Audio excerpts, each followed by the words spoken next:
Hello, everyone, and welcome to another exciting week where I, Sigtal Lord, and my esteemed guests talk about the league.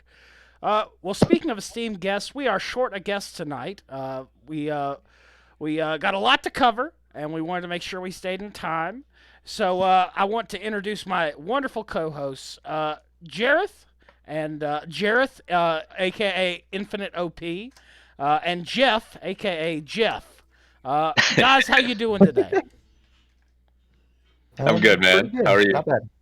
I am fantastic, and we're saving so much time. I'm going to answer their question at the same time. I'm doing fantastic. Well, guys, we got one heck of a show this week in response to one heck of a week that we had last week. Sunday was an amazing set from all six teams, three amazing sets, right through twitch.tv/GMA Gaming. Make sure you check it out this upcoming weekend. We'll talk about game times later. But before we hop into that, I want to say this week. The theme is potentially upsets. Us here on the desk and you, the community, we have no idea what we're talking about. Everybody needs to evaluate their rankings. We might revisit that next week. We'll see, because we're technically at the halfway point after this week, so we can look at our rankings and maybe say, well, maybe I didn't invest correctly there. So we'll talk about that, but. Let's hop right in and talk about this prior weekend. Let's talk about set one, and it looks like Jeff, you got a lot to say about this, and I want to hear it. It's White Wolf versus Option 12. Yeah. I mean, I probably just am gonna ramble. Probably not that much of substance, but honestly, this series was pretty sloppy. I think from both sides. White Wolf was a little cleaner. There were some highlight moments from both teams. To be honest, I think there was that awesome 2v3 that Ace and Ravane pulled off in game one after that dragon fight. That was really really huge. It was kind of a throwback to see Ace doing crazy things on Anivia again. That was fun. And game two was just a straight up roller coaster. Huge team fights. Had some awesome ults from the Seraphine that I think kept Option 12 in the game. A couple good shockwaves in those fights as well. But really, I think that a theme for this week, so I don't want to call out one specific player, but I think a theme for this week that we saw across multiple series was people getting really, really hypey with Kaisa ultimates, and jumping in perhaps too early. I believe I saw multiple players really jump in early in a fight and kind of get deleted. So, yeah, it wasn't a very clean series in my opinion, but I backed White Wolf at the start of this split, so at least it made me look a little less dumb than than after week one. I feel that we had a lot of egg on our face going into the podcast last week. Uh, Infinite, tell me your thoughts. White Wolf versus Option 12. Um, I don't necessarily know if I agree that it was extremely sloppy. I kind of get why you're saying that, and I can see certain like players or roles kind of had a lot of heat, I guess, being thrown at them um, from different decisions they were making. But one, this is still really early in the split. These teams are learning how to work together well, what meshes, things like that. And we also have to keep in mind that a lot of these players, there's a wide range of skill level, rank level, things like that. So, I mean, to say it's sloppy, I don't know if that's fair because we might see some of that sloppiness for the entirety of the season. It doesn't mean the team isn't performing well or doing what they, think is the right call. That being said, I thought these games were a lot of fun to watch, especially after the upset from week one, seeing White Wolf come back and actually, play pretty impressively together. Um, and Mixlink specifically want to give a shout out to him having really good performance um, compared to how we all felt that week one went for him. So other than that, a lot of the other things that I was gonna point out, Jeff mentioned, so I won't Oh, ramble on about it. well, I want to toot a few horns. I think Ravane had a standout night. Both the Caitlyn and the Kaisa game were fantastic. I think he really highlighted his mechanical ability, and I'm excited to see that in the bot lane. And I agree it was sloppy, but I think that's us putting the bar in the wrong place. I think week one showed us that White Wolf doesn't have an issue with players; it has an issue with synergy. And I think this week was a building week for them, and I think they just had the better building week than Option 12 did. Uh, I think if you look at Option 12's play, Shaken Not Stirred, definitely a standout player for that series. I really enjoyed his play. Very consistent over both games. I also feel like there's a lot of growing pains going on in Option 12 right now. I don't believe that there's an issue with leadership, as there's lots of strong leaders on that team, but I think it's trying to accomplish a shared vision on how the game's supposed to be played. Because you can see their success when they're playing off meta bot lanes, but when they're trying to play the meta, it's still showing some weakness. But we're going into the third week. There'll see how that growth changes. But I think it was more there. Who was the better team pulling it together while both these teams are still trying to figure out their team shape. My question is what does this bot lane from Option 12 do to stabilize? Both of these players, championship players, Prowler, multiple time championship player over multiple roles. I'm excited to see how he tries to grow.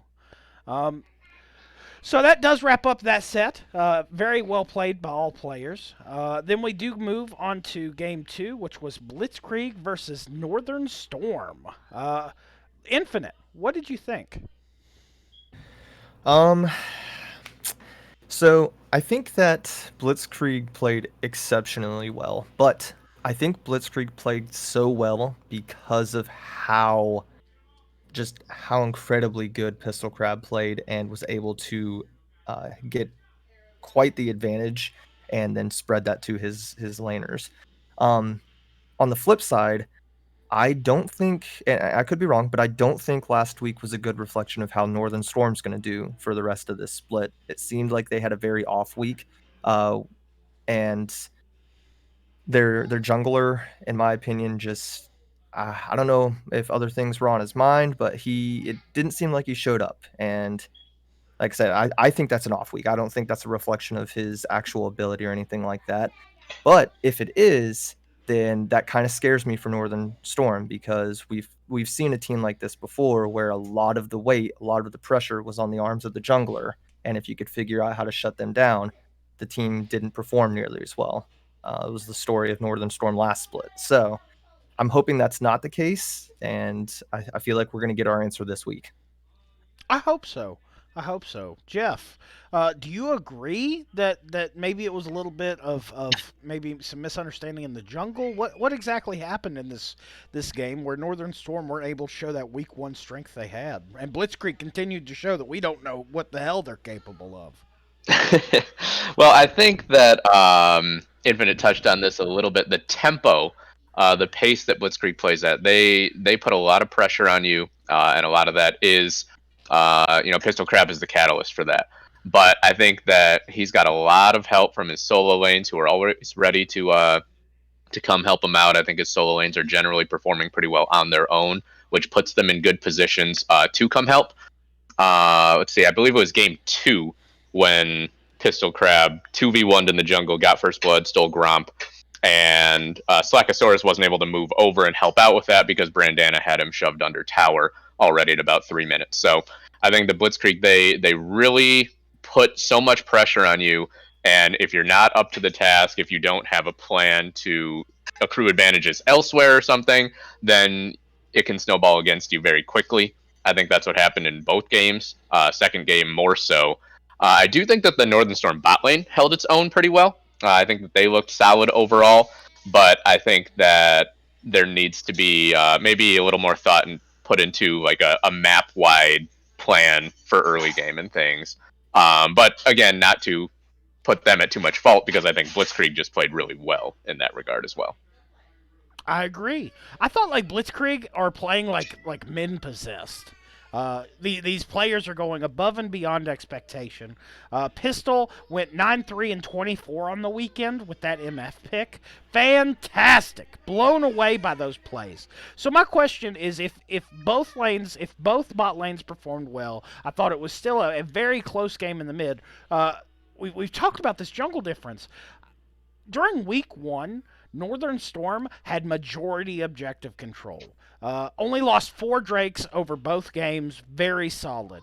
It was complete switch. They only achieved 4 Drakes. Didn't get a single bear in the whole weekend. I don't know if it was picks. Maybe there's just a power pick, and maybe someone might be starting to get figured out. I don't really know, but I really hope they double down on their rotations, because I really think that's probably what led to the differences in objectives. So, any final thoughts? We did predict that to be a 2-0 Northern Storm week. So, Blitzkrieg, keep on storming forward, bud. All y'all are doing so well. Keep doing well. I've got more servings of crow pie on my part to keep eating. And then that does take us to set 3. Set 3 was 9 Lives versus Team Phoenix. We called this as a 1-1. I thought this was another game, just continuing on my objective controlled lecture. Over the 2 games, 9 Lives only took 2 Drakes. I think that there was very little objective control on their behalf. I don't understand if that's shot calling. They definitely have a clear mission statement in their pick ban. I just don't know if it's maybe they're not making the correct calls at the right time to reset, to position themselves to be successful on the objectives. But I want to see exactly how they grow into that. Now, a player that has grown leaps and bounds, Sigtal Eternal, turning out to be the carry and stable player that is worth being called champion. People put him in a slot. I remember the Darien memes last split. Tank player, nowhere near that this time. I am excited to see more play out of him and more growth. And this game also might have shown people are really prioritizing and concerned about this Seraphine bot. Both teams on blue side banned the Seraphine. So I want to know exactly if the bans that come with the changes to her note passive happen. If that's going to impact the LCUS meta. I don't think it will, and I really hope teams continue to value her, as it's very fun and interesting gameplay in my opinion. Jeff, you agree, disagree? Tell me I'm right. I mean, for this series, the Drake control thing that you talked about is definitely a valid point. It's a little bit surprising because when you look at 9 Lives, just on paper, as well as how they tend to draft, at least how they have in about half their games so far, it's really bot lane priority.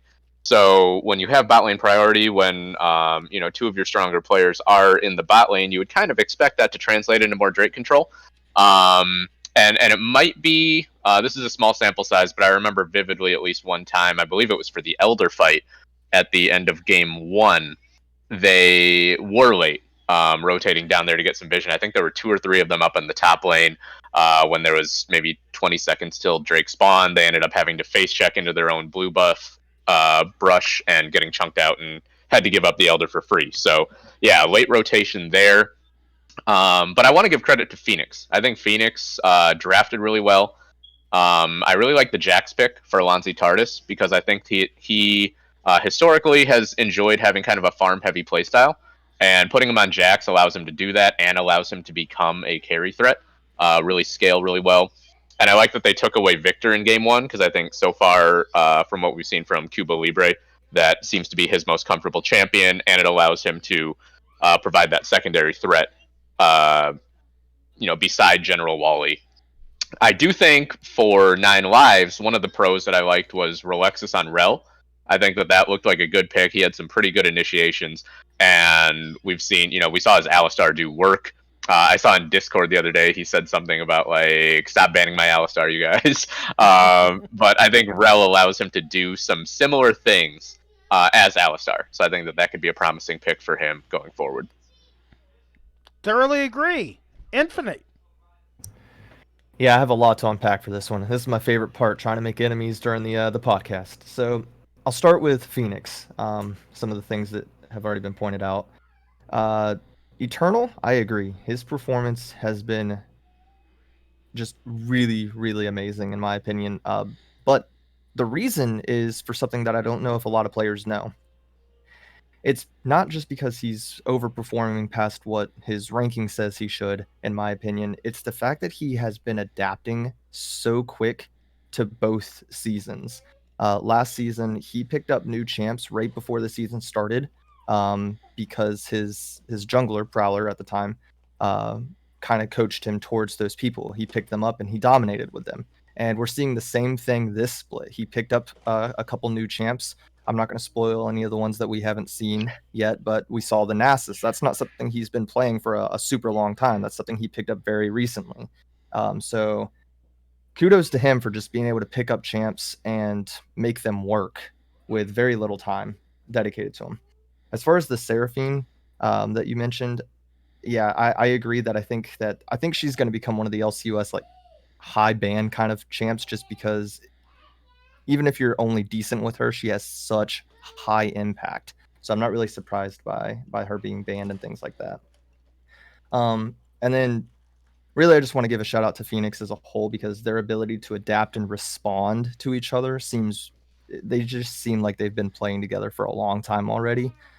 They do have really good map control, objective control. They rotate well together, and all of those things. As Alonzi had pointed out during our interview, they know when they can sacrifice certain things. Yeah, we don't need this objective for this reason, and they're fine to do that and get leads elsewhere, which is something I don't think we see enough of from other teams. On the flip side, 9Lives, what are you guys doing?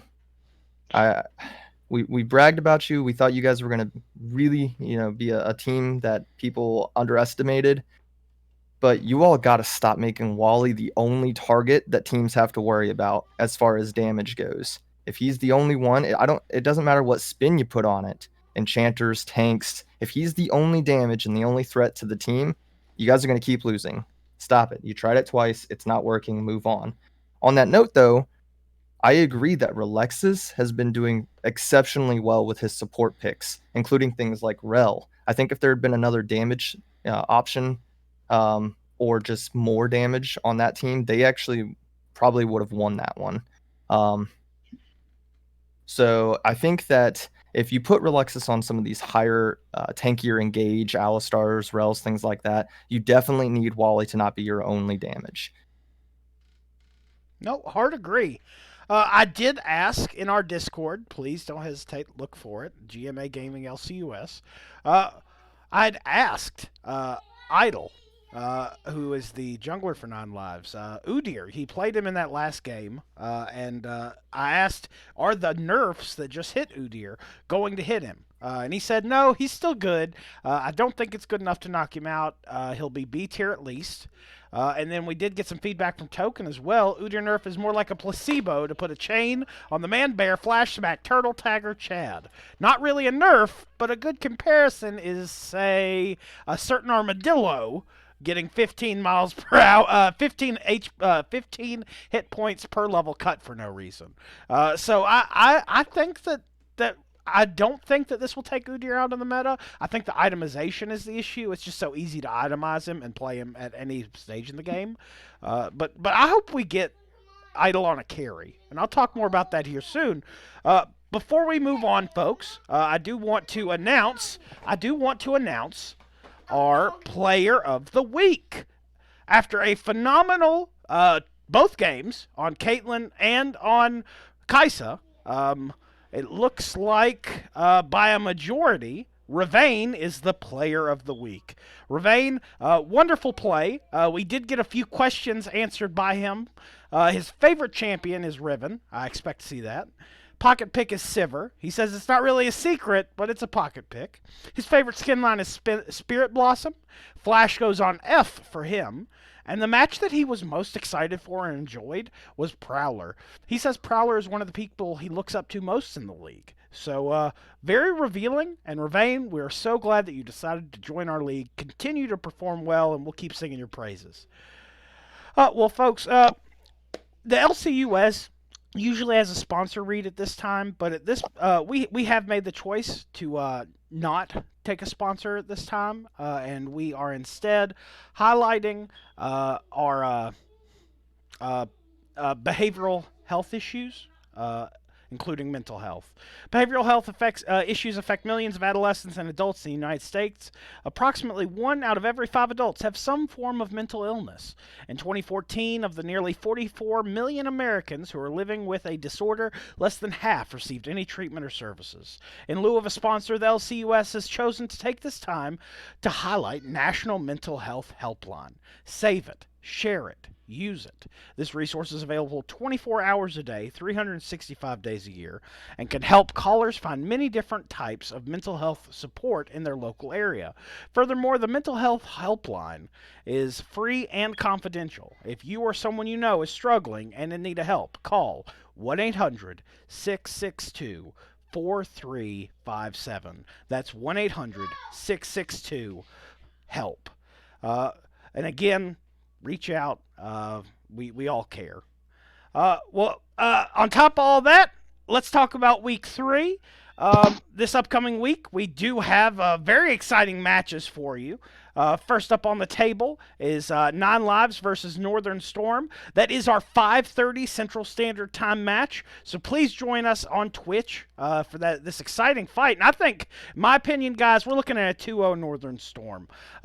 Wally, unless they make some attachments, I think that Wally will win bot. I think he definitely has a clear advantage, showing compared to the performance that Prowler has put forward. And even though I feel like Eliza Bear definitely plays well with her choices into engaged champions that Rolexis plays, I don't know exactly what they translate this lead into. And this team that has showed that they're willing to play through bot, and it's just I think that if you put it in a vacuum at that point, then a top laner like Shaken Not Stirred is going to have much more of an impact late game and is going to allow Northern Storm to turn that into a win. I don't think that the better bot wins this matchup necessarily. And like I said, I want to see Idol on a carry. I'm more than happy to be wrong about this, but I need to see Idol on a carry, someone that's doing more than stunning and running around and getting solid ganks. I want to see you putting on the carry pants, bud, and I'm excited to see it. Infinite, your thoughts? I think it's going to be a 1-1. I think that 9 Lives have had their weeks of trying different things, or at least I'm hoping that they've tried enough things, they've been called out enough, they've seen things work and seen things not work, and I think that they'll be able to pull out one of these wins. But at the same time, even though Northern Storm is also coming off of a pretty bad week, I don't, like I said earlier, I don't think that's a true reflection of their team strength, and I think they win game 1. And then I think 9 Lives might be able to adapt and win game 2. But we'll see. I just slotted in the entirety of Northern Storm into the option 12 position and just compared 9 Lives to option 12, which, spoiler, folks, that's later. That's week 5. So go ahead, copy what I just said, put it into week 5.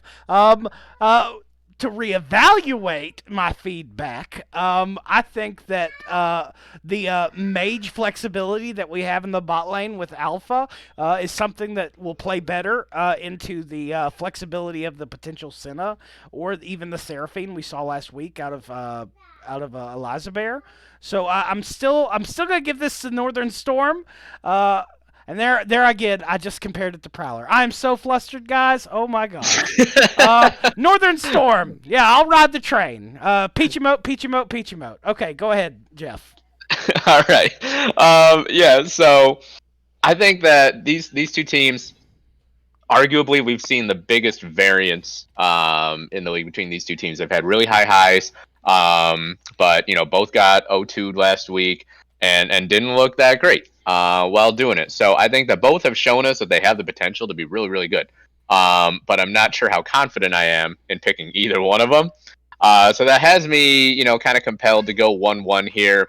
To piggyback off of what you guys were both saying about 9 Lives recently in the last few minutes, I don't have a huge problem with them running, comps around General Wally, but I don't necessarily like the protect the Kog'Maw type stuff, because I don't like Rolexis on enchanters, because I think he's one of your most dynamic players, arguably one of the most dynamic players in the whole league.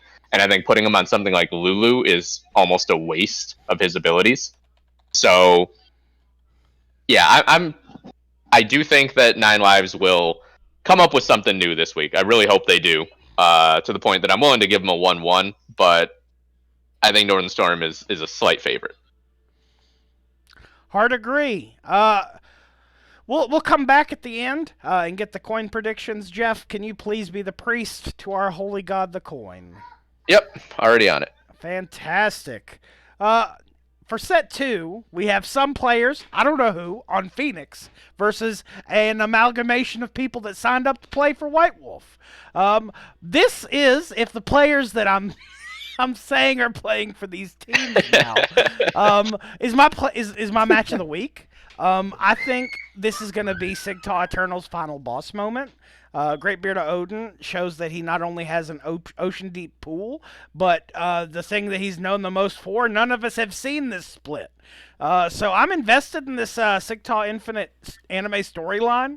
Is this the point where we see him fail and potentially rally for a finals, or is he the ultimate hero this split? Is it gonna be just walking all the way to finals for this Phoenix squad? I'm giving it a 1-1, but I'm putting that just back on the back that you can't trick White Wolf twice. I complain about Ace playing a 2018 Korean pacing. Well, there's a reason for that. That's because it's very consistent late game, and you don't win best of 5s, best of 3s, or best of 2s. You only get one game to trick them, and after that, they've got you caught. So I am putting it back on 1-1, but that's just off of White Wolf consistently showing their ability to figure out win conditions from behind. Infinite. Go ahead. Go next.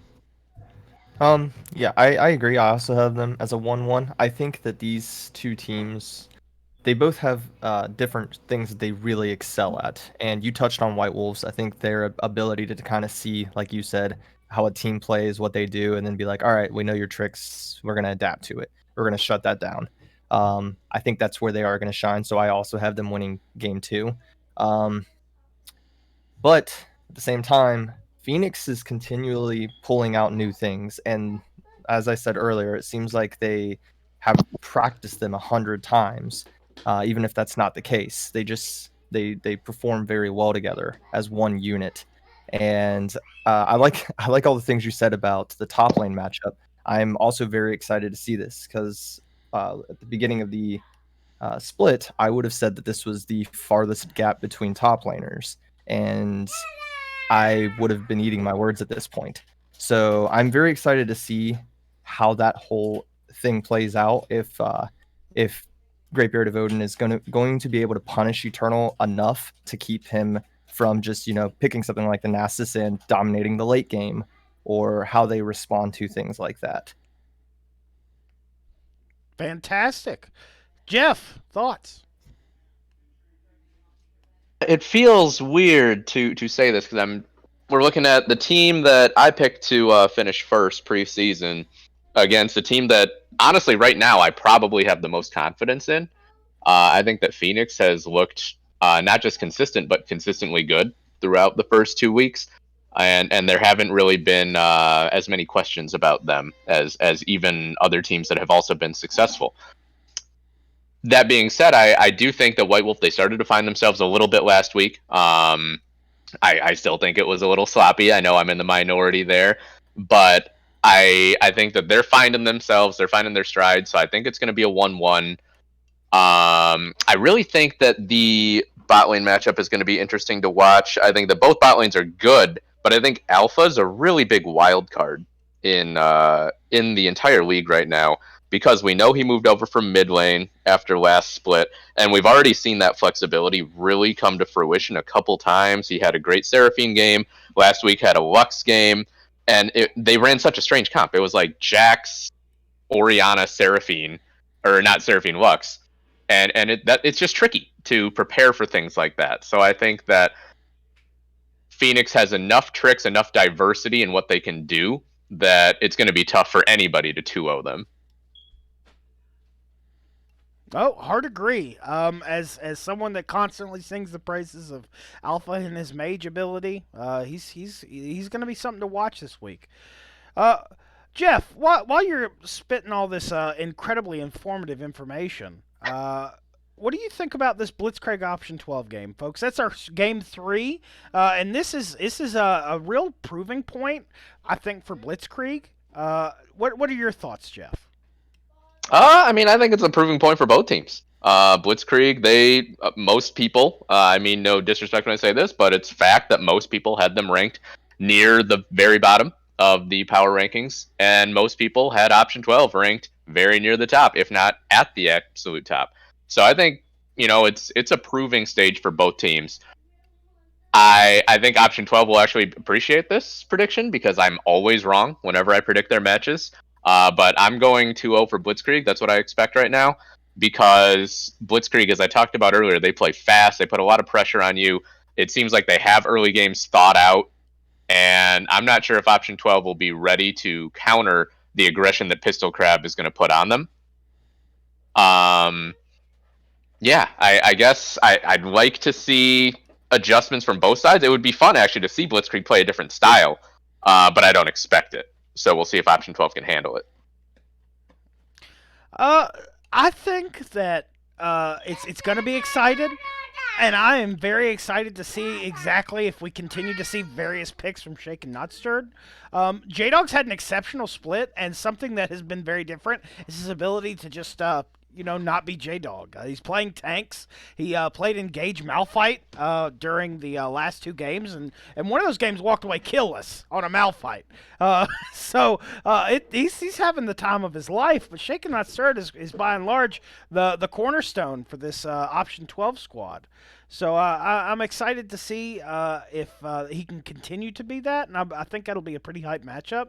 I'm really hoping that this Gregosaurus Rex into Brandana does turn into this incredibly talented mage player playing into this Yasuo so far. I think it could be very hyped to see.